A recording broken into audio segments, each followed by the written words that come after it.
I am Anna Fifield, the Wellington editor, and I'm here today with Ben Strang, our transport reporter, who is just back from the official opening of Transmission Gully and crucially from driving along the entire 27 kilometres of the gully. So Ben, what's your verdict? How was it? It was good. It was a pretty impressive road. The start of it, we started at the north end at Paikakariki.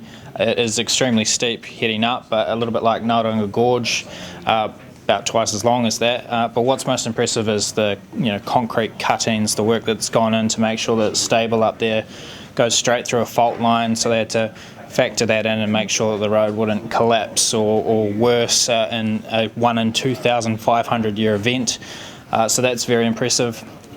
Going further south, the Te Ara Nui bridge is quite amazing. People won't get to do what we did and actually get out of the car and take a look at the views and that sort of thing, but it is quite impressive when you look over the edge and see the 60-metre drop. But I mean, the whole engineering feat is quite amazing. Right, okay. And how much time is this going to save the average commuter coming into Wellington or going north during rush hour? Well, they say 7 to 15 minutes. It's certainly going to be a massive difference if we're doing 100 kilometres an hour the whole way, not having to go through Centennial Highway at 80 k's an hour, not having to stop at the lights at Mana. All those things will be gone, which is going to be fantastic. Right. And what if my fuel light comes on and I need petrol? Is there somewhere to get petrol or a pie along the route? Yeah, pretty close to each stop there are petrol stations. So there's one at Te Ara Nui that you can go to. That's a very small challenge, I think it is. You can stop at the Waitangarua interchange, and there's a couple in Whitby and Cannons Creek, that sort of thing. Porirua has half a dozen petrol stations. Otherwise you can go at the northern end to Paraparaumu. Okay, great. So you obviously went in a car today over Transmission Gully. You usually ride a motorbike to work. Can you go on a motorbike on the Gully Road? Yes, you can. It might be a little bit windy up the top, but yes, you can ride a motorbike. I'm looking forward to riding the motorbike in the next few days actually over there.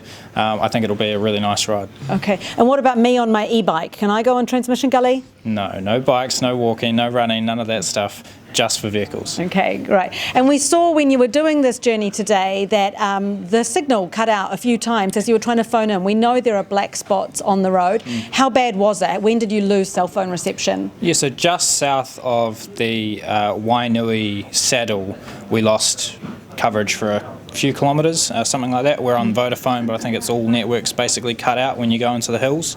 There's never been a need to have coverage, I suppose, in those areas.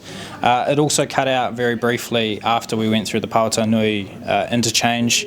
It's just really spotty through that area, so that is annoying, but they do have this radar system on the road, is monitoring if anyone breaks down, if there's a crash or anything like that. So they will know if we have incidents while we're driving. We don't necessarily have to call the police or the tow company. Okay, so if I get a flatty somewhere on that road, the Big Brother will know and come and rescue me? Big Brother will know and they will come and rescue. And what's interesting is they're not going to necessarily send the police or anything if it is a breakdown like that. If you're out of fuel, Ventia, who are taking over management of the road, have their own team who will come out, team of about 50 people working around the clock, and they will give you assistance rather than sending the AA or whatever. Okay. Thank you, Ben, for your reporting today on Transmission Gully, and we'll have much more where that came from at stuff.co.nz.